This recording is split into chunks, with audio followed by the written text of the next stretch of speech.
And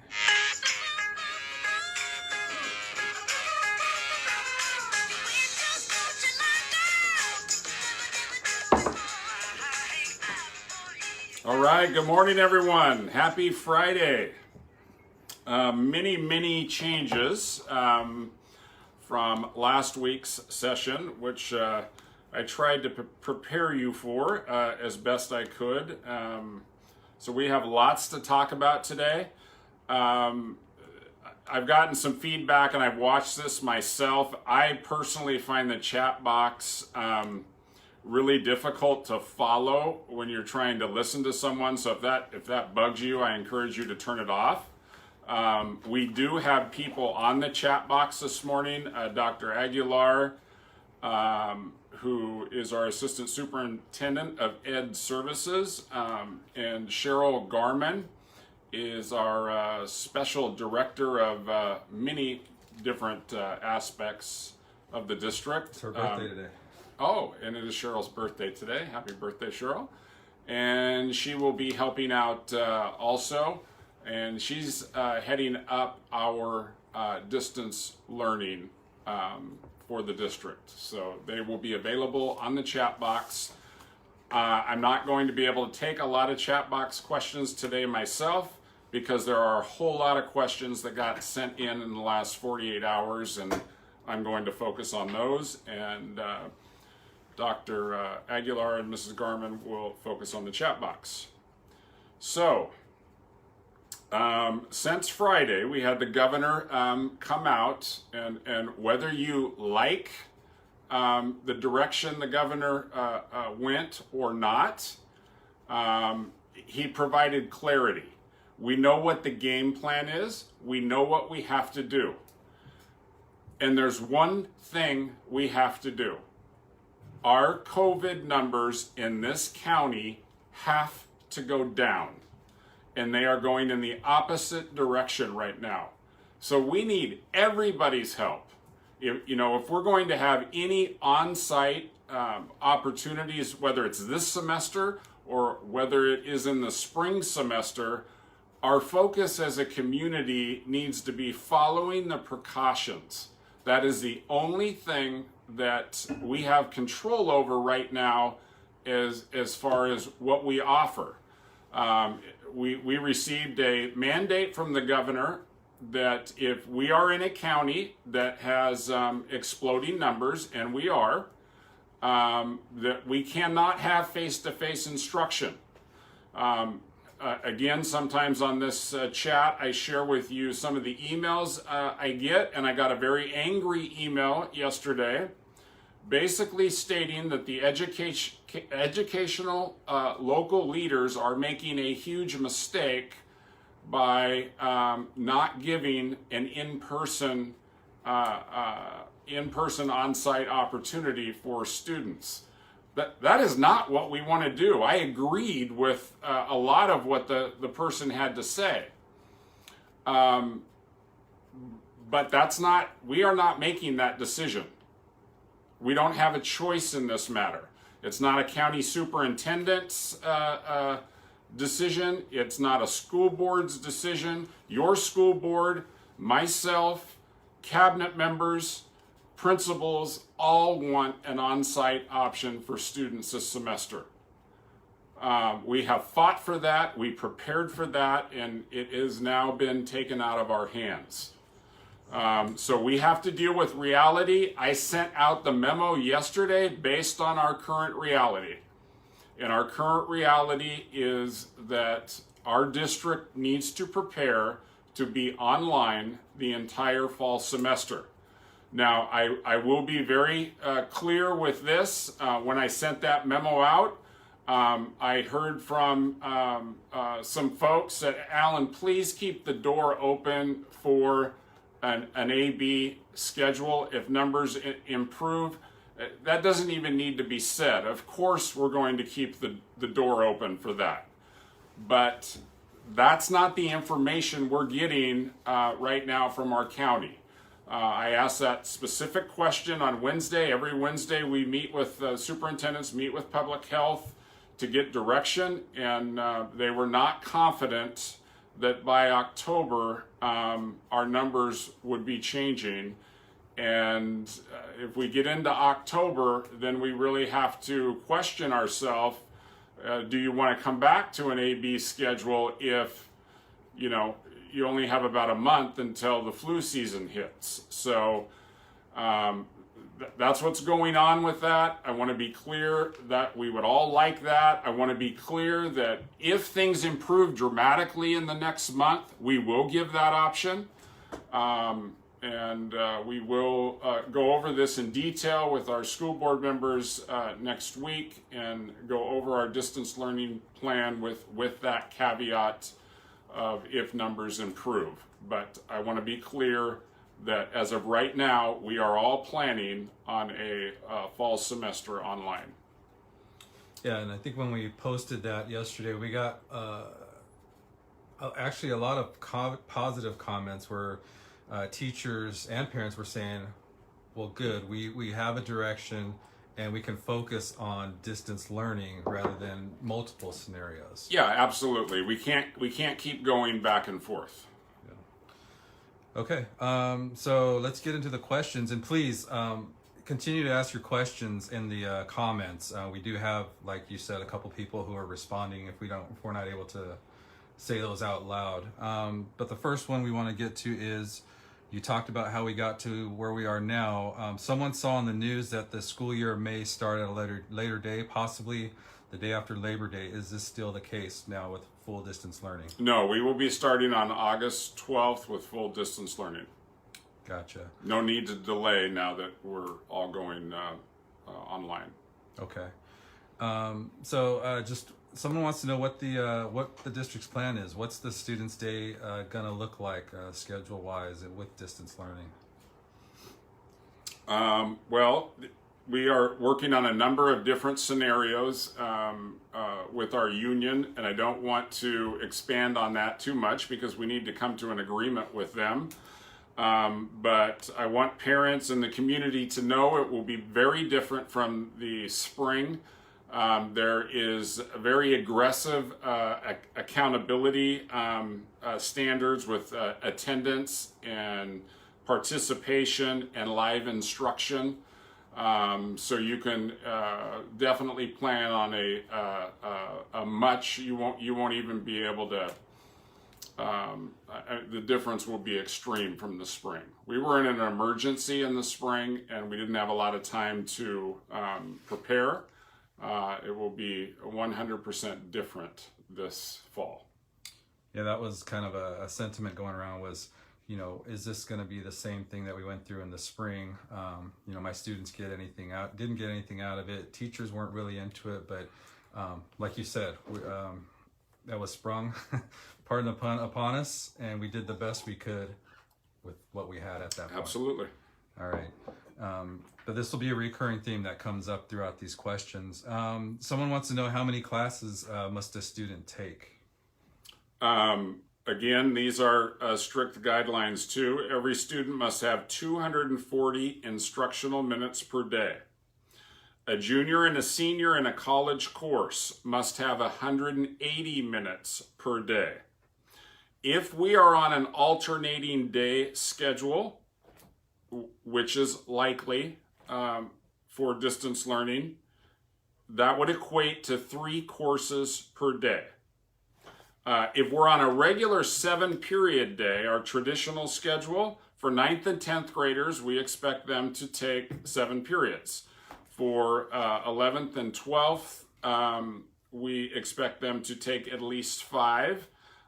Certainly, we are flexible with college courses and making accommodations for students with special opportunities or needs. Okay, we did have this question come up a lot, and it's regarding teachers having access to their classrooms, and I want to read this question. It says, are teachers going to be mandated to work from their classrooms? It would sure help. It'd be a huge help if teachers who have, children of their own, also to have the option of working from home so they can take care of their families. But You realize there are some teachers who did not follow protocol during the spring, so we understand the need for accountability. But people want to know, are teachers going to have access to their rooms? Is that going to be mandated? And as well, if they do have young ones, can they bring them into the classroom with them during the day? Okay, I'm going to dance around this one a little bit because this is also under negotiations. Yes, teachers will have access to their rooms. Several other districts have indicated that they will allow staff in certain situations to bring children to work, and CISC has indicated they may be providing a waiver to allow that type of situation. This is something we need to discuss with DTA, but absolutely staff will have access, and everyone should kind of understand where we're coming from, what our position is likely going to be. We can only guarantee the online experience when our teachers are at school. We have the infrastructure at our sites to make sure that happens. When someone's at home, I can't guarantee what happens at someone's home. So we have requirements that we are expected to meet, and again, we will work with our union on this. Okay. If I brought this up, if you wouldn't mind clarifying for those who aren't, edgy speak with DTA, what does that mean as far as negotiations and why we don't have the hard answers right now? Well, anytime, this is a huge change in working conditions. So anytime there is a change in working conditions for our union, whether it's DTA, which is our certificated, our teaching staff, or it is CSEA, our classified employees, we need to negotiate with them the items of concern for both us and for them. And that takes a while. I speak with Mr. Pust often, and those negotiations have gone pretty well the entire summer. Our unions have worked, both unions have worked really well with us, as I have stated on previous Fridays, and I would expect that to continue, but certainly we have some issues to work out. Great. And it just goes to show that we are taking everything in consideration. These decisions aren't just made, in a vacuum. There are many things we need to consider. Absolutely. All right. So if teachers are required to work from their classrooms, will webcams be made available to them? We know that another option could be Chromebooks. They've heard that Chromebooks have a potential for lag issues, especially while using Zoom. And a direct internet connection would be the most desirable. Yes, Mr. Parlay's question here, and the answer to that is yes. Webcams have been ordered for all teacher stations, along with MiFis, to make sure we have no interruptions. All right. Next question. Are teachers receiving uniform training on how to teach online effectively? Has the district looked at online resources developed by universities or talked to them, the universities, because they have been doing this for such a long time? Yes, the district has been talking to universities, and yes, our teachers will receive standard training. Now that the decision to pivot to distance learning has been made, everyone will be trained prior to August 12th. Yes, we welcome the opportunity to learn from anyone and everyone, and we have had multiple staff working on this for many months. All right. This next question came up a lot. Previously, when we said we were going to AB, that AP classes wouldn't be offered online, but there were options as far as the college and AP Scout. Now someone wants to know, now that we're going completely distance learning for everybody for the whole semester, will AP courses be available? Yes, students will have full access basically to the classes that they requested in the spring. And, I would say up to 90% of those classes will be offered, and the same with staff that, know what they're teaching. Those schedules will be very similar. All And of course, Dr. Aguilar, if you have anything to add that you think would be, very helpful for our viewers, feel free to do so, because this is your department that we're speaking about. Or anything that pops up in the chat box that you think, we should get out, feel free to, bring it up. I'll answer a quick question just because Yep. I saw it while you were talking there. It said, when do you expect negotiations to conclude? I would expect that in the next week or two. All right. Okay, so speaking of Merced College, if students do choose to take courses at Merced College, does MUHSD provide financial assistance for any fees that may arise for students that may not be able to afford it? Answer to that one, courses that are labeled California College Access Pathway, or CCAP, are free to MUHSD students. Check out the equivalency courses on our webpage, and I believe, Sam, you sent that link, I know, last week. Yeah. And Sam will send that out again this week. And why I'm talking about Sam, I want everyone to know that last weekend, Sam came up with the SOS campaign. And that campaign has taken off across the state, Save Our School Year.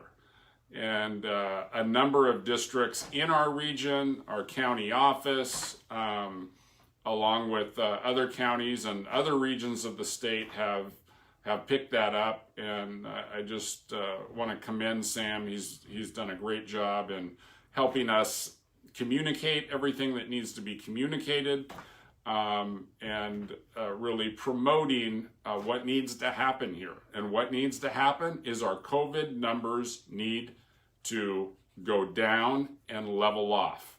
And why I'm speaking about that, when I say that, public health told us that it's going to take about a month if our community steps up. If our community steps up, it's going to take about a month to level off. And then it needs to stay level. So there's about a 2-month lag time in this process. So again, I just encourage everyone to talk to your friends, your families, your neighbors, about the need to follow the precautions. We did it once, Merced County. We did it. We did a great job at the end of March and April and all of May. And you saw those numbers decline in May and into June. But then when we opened back up, everybody kind of did their thing a little bit, and we lost the focus. We can do two things at once. We can be safe and we can work. We can do it. We just have to focus on it. That's right. Thank you for the kudos. And yeah, when you guys do see those social media posts where we're challenging the communities that we serve, Merced, Atwater, Livingston, to help, save our school year, share them, or create your own if you like, where, you put out, what are the things you can do? Wear a mask in public, wash your hands frequently, social distance, stay out of the large gatherings for now. Really, even though we are saying that we're going online the first semester, like you said, it doesn't mean that if the numbers flip, we can't come back and let our students get back to where they should be. Amen. Okay. All right, picking back up. I know that the in-person, this is the next question. I know that the in-person AB schedule is off for now, but will they be grouped as such for distance learning? Will my daughter be in distance learning every day or 2 days a week? Students will be grouped by the classes they're taking, obviously. We will be working on the schedules. Again, I don't want to comment on that because it has not been set yet, and we need to negotiate that schedule. So, again, I've been very open about the fact that we will most likely need to group specific periods each day rather than 7 periods all day long. All right. Next question, and this has to do with CTE and labs. How will shop classes, lab classes, and other hands-on classes be taught under distance learning? And if there is no lab or shop classes, how does the student complete graduation and college entrance requirements? What happens? Also, what happens to those teachers of those courses? All of our courses, regardless of how difficult it's going to be, have to be taught online. I'm not going to sugarcoat anything. If you are a CTE teacher, if you are a band teacher, or any teacher really, it's going to be difficult. But specifically for our hands-on classes, in our labs, that's going to be difficult, and we're going to have to do the very best we can with the resources we have. And as I said about the spring, we are going to be better trained and better equipped to handle that, with regard to best practices in the delivery of online instruction. So we'll do the best we can with the circumstances we have. All right. I've seen this come up in the chat a couple times. People are asking if the decathlon will be offered this year. It's decathlon and CTE, and yes, they will be offered. Great. Someone here, I'm just seeing this question. Someone is saying they have a incoming freshman, and they haven't heard anything about classes. Can you address that? Can you speak to that? I mean, is that just something we're not there yet? Yeah, this decision from the governor took us a few days to really go through and look at all the requirements and come up with the best path forward. So I would expect everyone at the site, like our counselors, will be back July 31st. Our administrators are back next week. Folks need to understand, that may not be up to speed on K-12 education, that we really don't have a lot of staff around in July. Our staff is contracted. There are classified employees that work year-round. Our principals and admin, usually there is somebody there most of the time in July, but that's the time of the year that they are off. And all sites will be coming back to life next week. So you can expect opportunities next week from the district office, where we're going to have an open chat line where parents can call in. We'll have a few different opportunities during the week. And as we build toward the opening of school, we'll shift that conversation to the school site the following week with principals and site administration holding online chats. So all of your questions can get answered from a site perspective. I can give you the district perspective, but most of you want the nitty-gritty on how it's going to affect your student.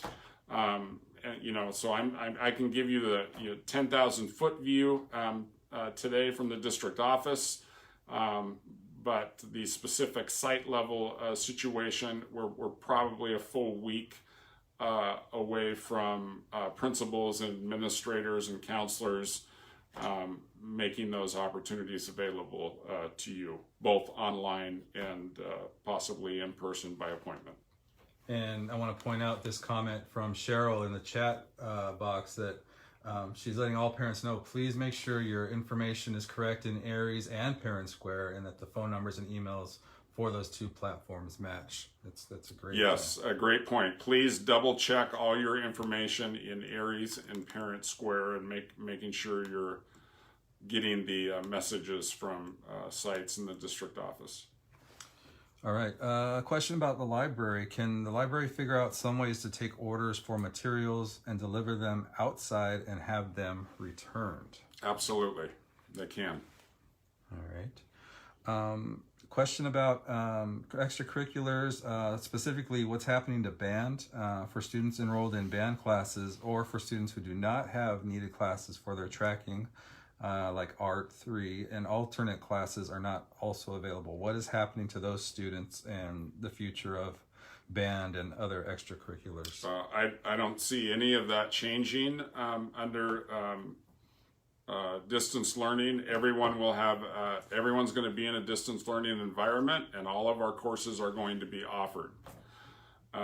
So students will have access to band. And Sam, I think we missed a question on the previous page about, oh no we didn't, it's coming up, athletics. I'm sorry, my bad. Okay. Well, and you're I just want to expand on this. As far as extracurriculars, you've been very outspoken about how important those are, for school involvement and students being successful. Can you talk a little bit about that? Yeah, I mean, that's those are the number one programs that connect students to school.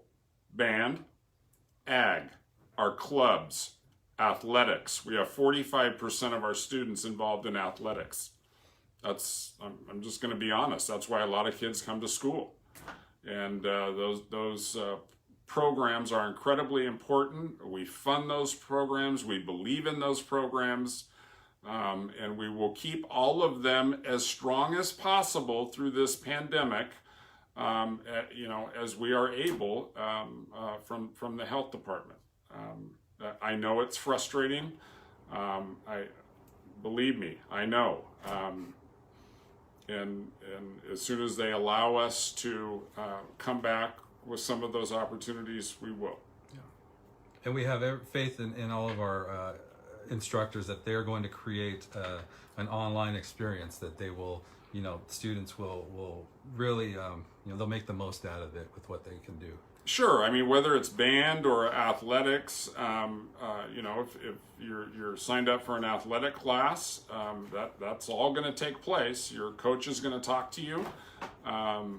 You're going to have workouts that he's going to show you. I don't know exactly how all that will look, but those things need to continue. Our athletes that are listening and parents of athletes, they need to keep working on their own. Help them connect with their coaches, at least on the phone or online. And I'm sure, I know all that's happening anyway, but absolutely, all those things need to be tended to. All right.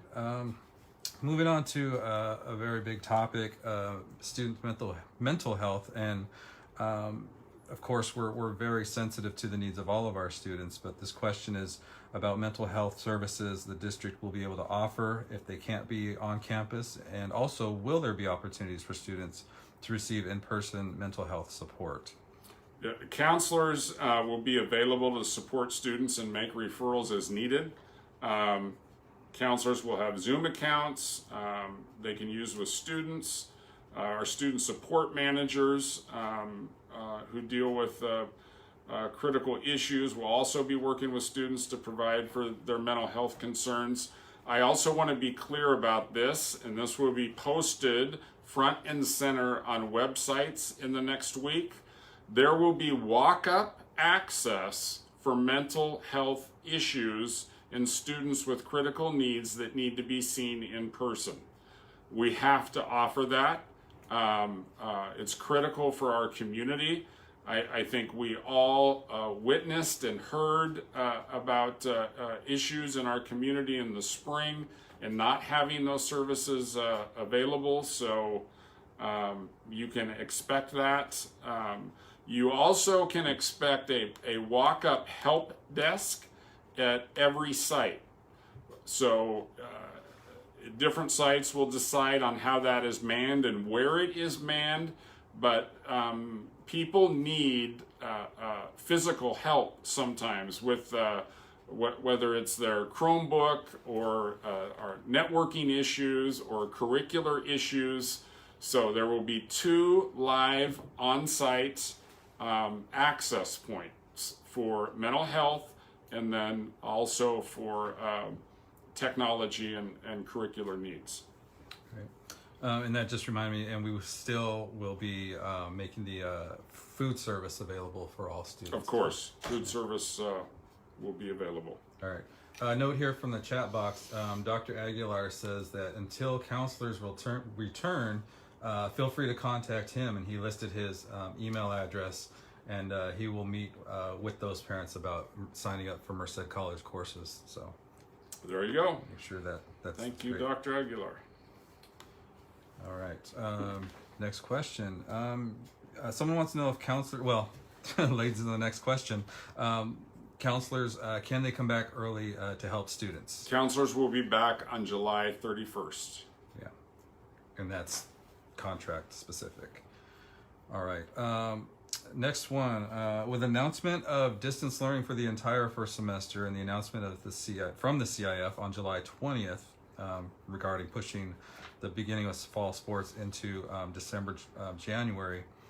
What is the district's decision on sports, athletics, and if and when the governor and the county health department allows youth sports to continue, will student athletics be allowed on campus to resume workouts? Yes, as soon as our numbers decrease, I'm going to say it again and again this morning, I'm going to say it next week. We need our numbers to decrease so these things can happen. Even if we are fully online, if our numbers decrease and we are able to have in-person athletics and practice, absolutely we will do it as soon as public health allows us to. So again, it's all about decreasing the COVID numbers. Yeah. To make any of these things happen. I just want to comment on CIF real quick. What they have created for our students is well thought out and appropriate for this situation. Most of the state is going to be online in the fall. So they have, for those that haven't been paying attention to this issue, they have created an entire 3-sport season in the spring. And, well, I said that wrong. There's a 2-sport season in the spring, and all sports are within those 2 seasons of sport. So I really thought that was creative. And it was a way to make sure all of our seniors, who I'm sure are deeply disappointed at this point, get an opportunity if possible. Yes, the seasons will not be as long, but they will happen. We'll get the opportunity, and we will make the best of it in the spring. So it gives everyone hope. And we all have to do our part to see that that dream and that hope becomes a reality. All right. And obviously you're very passionate, you being, you were an athlete yourself coming up through high school and coaching as well. So you have a very big background, very big proponent for that to become reality. Yes, I do. Alrighty. Can the district develop, you spoke a little bit about this, and maybe you can talk maybe a little more about can they develop a live chat for folks to go to? Yeah, as I stated before, we'll do some live chats at the district level next week, and then we will move those live chats to the site level the following week. All right. And Mr. Moran is asking if we can possibly do one in Spanish as well. Sure. Definitely. All right. Can there be an interactive FB, not just with the superintendent talking and answering questions, some sessions with some parents and students invited as well? Absolutely, of course. All righty. So watch out for those coming in the next couple of weeks. This one, I'm going to read. It's a little long, but I want to make sure I get the gist out. So the person states, I do appreciate that you're available to speak on Facebook. I do appreciate that information is available in Hmong, Spanish, and Mien, and that's because we put it on YouTube. If you put on the captions, you can change it to the language that you prefer. However, I'm asking if you can please make the announcement available in American Sign Language per ADA compliance. The interpreter needs to be certified to relay the message accurately. ASL is a verbal language, not written or a substitution of English. If you can, please address this issue from now on and for all future announcements. We, the deaf and hard of hearing community, would really appreciate it. And the answer is yes, we will absolutely do our best to provide that resource. Okay. We just need to look into just how we can make that happen, basically. What Yeah, are and options? if anyone out there is certified, please email Sam or myself, and we will work with you to make that happen. Yeah. I've seen, I can reach out to Fresno Unified. I see they started doing that, so I can see what program they're using. Sure. All right, a couple more things. Someone wants to know about teacher accountability. That needs to come into play, they're saying, in the next over distance learning. Timely feedback to students is going to be key, they're saying. Yeah, absolutely. And there's really not a choice in this. It's all built into the budget and the law on expectations for our teaching staff and expectations for students. It's going to be different this year. There's going to be live instruction.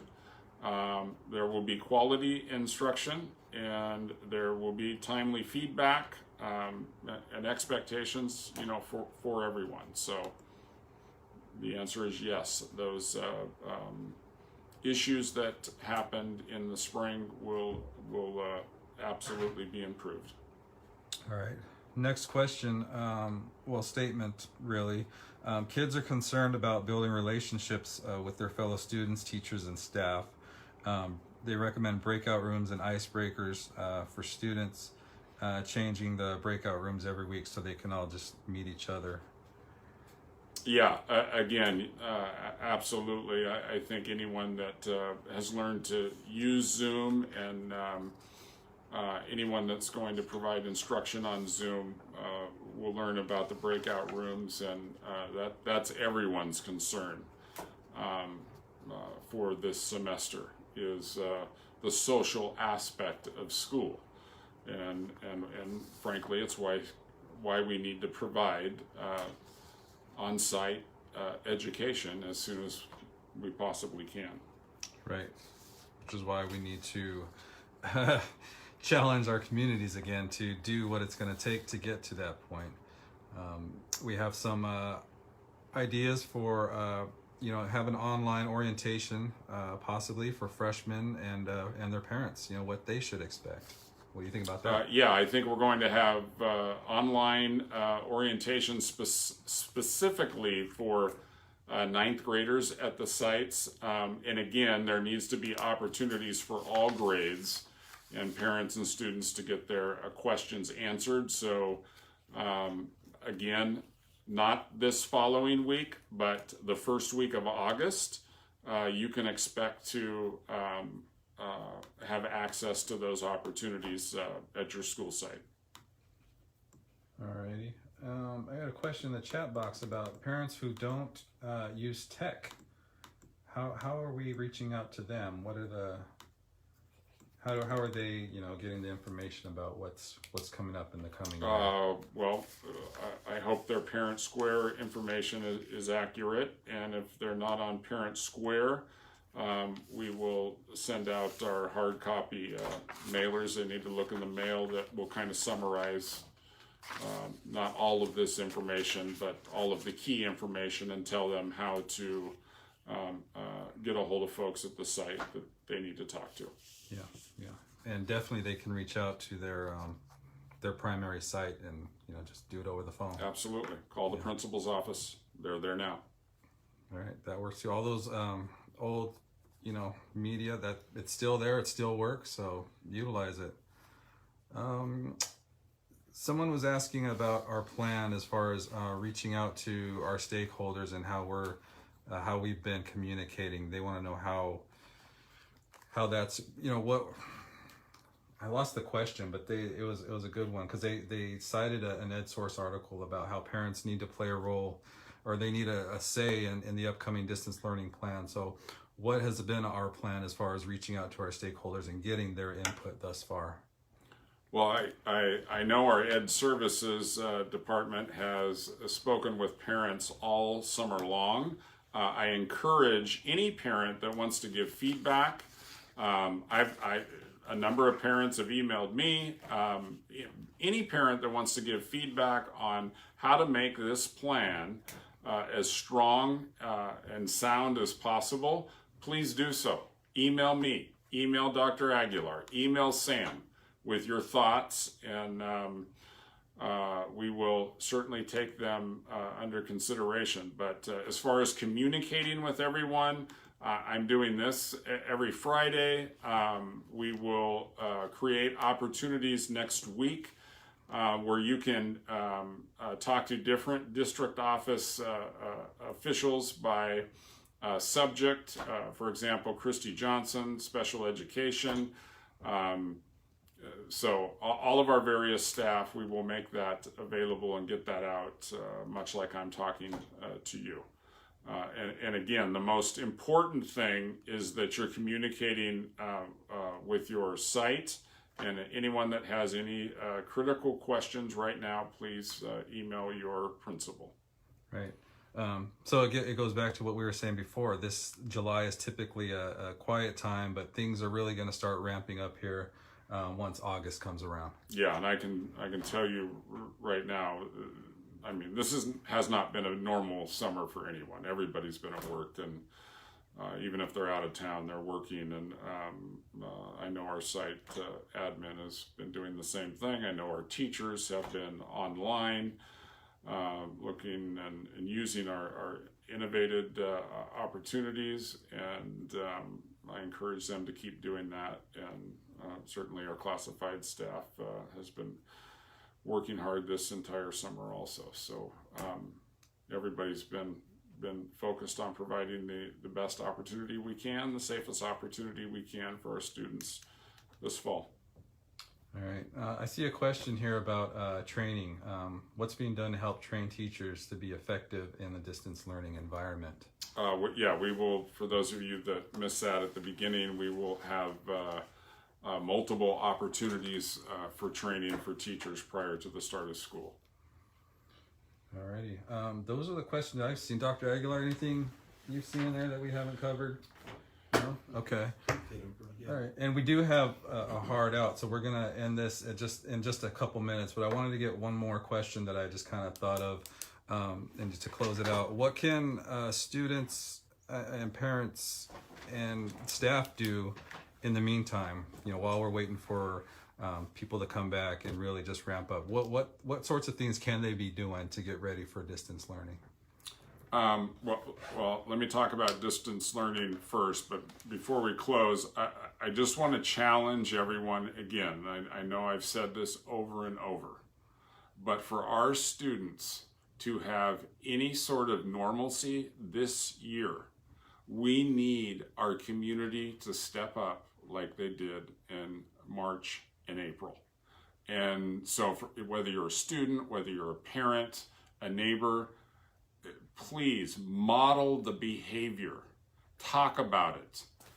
People need to understand that the entire school year is at risk if we do not step up. And so it's we all have to work together as a community to make this happen.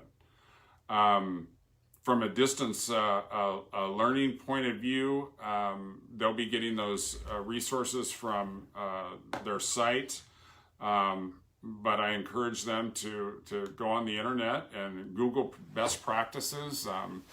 From a student's point of view and from a parent's point of view, we will have resources that come out quickly on what parents can do to assist their child on distance learning. So all those are forthcoming.